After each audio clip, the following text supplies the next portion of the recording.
Now let's take a look at the next section within our control bar, and this is mainly the transport area. And we'll start with this button on the left. Now if you have access to the project files and you want to follow along, this file is called Transport 1. Okay, so now to our follow mode button. To be able to see this in action, we need to press our tab key to go over to our arrangement view. I'm going to turn follow mode off so we can see what happens when we begin playback without follow mode. And playing by clicking on the start button. Now notice what happens when we get to the end of the screen. The song's still moving ahead, but the screen is not following. This is a great mode to be in without follow mode when you want to work on the same set of notes or information over and over. Let's watch what happens when we engage the follow mode by clicking on this. Again, playing from the beginning. Once we get to the center, the notes begin to scroll by, and the audio and MIDI is coming by and being performed, and the song keeps its place. Now notice if I change my zoom, we lose follow mode while it's playing back. Engaging follow again. Now anytime you click play, it usually begins from the start position.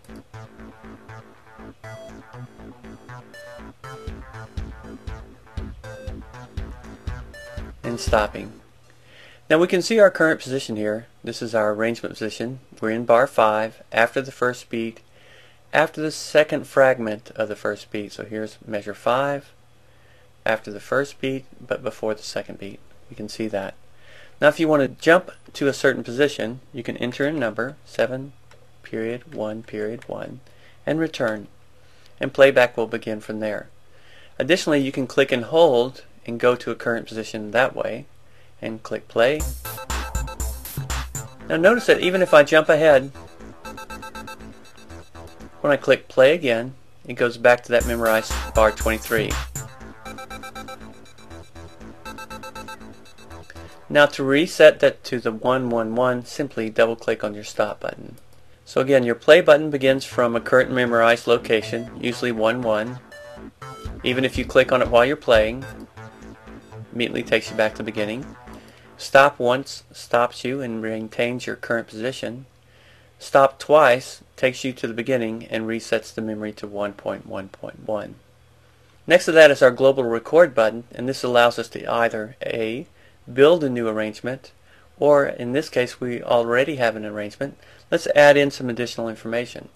Tabbing back to session view, and you can see here on track 5 I have a crash symbol ready to add in. So I'm going to enable global record mode and begin playback. So after I get to bar 4, I'm going to launch this. And the same thing after it gets to 6, I'm launching again. Now if we go back to our arrangement view, we can see these crash symbols. So they weren't there before, we added them by engaging global record mode. Now let's head back again to our session view. I'm going to launch an empty scene and simply click on this clip. Now down here in detail view we can see it starts at measure 3. I'm going to bring this forward and I want to add some information to it. Now if I simply click on the record button here, I can play, but let's listen what happens.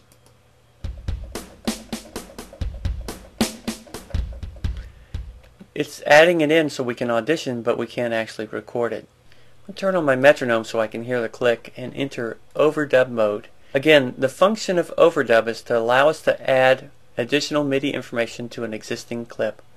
So I'll begin playback now.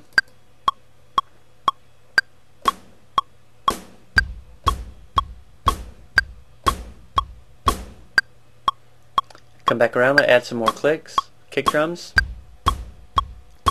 Here we go.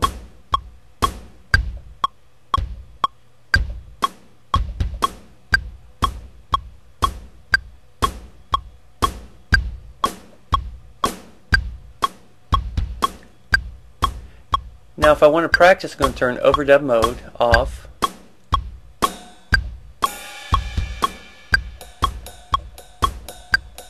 I know what I'm going to play. Re-engage overdub.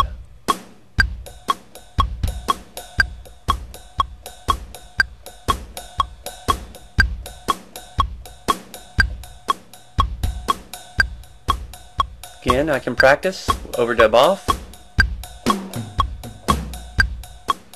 add it back on.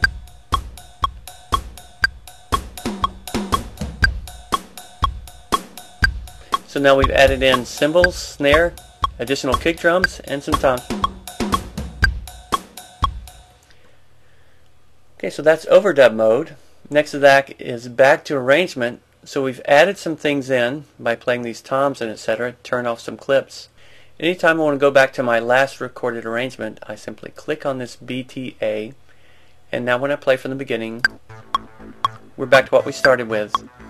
No additional clips are playing back anymore. Our crash is there because we recorded that. Okay, so back to arrangement is kind of like a safety switch. You can do that while you're playing. Again, you can launch a clip. Return back to arrangement even while we're playing live.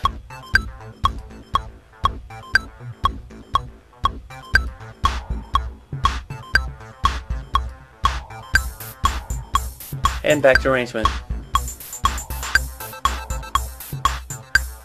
Okay, so that's a great use of back to arrangement.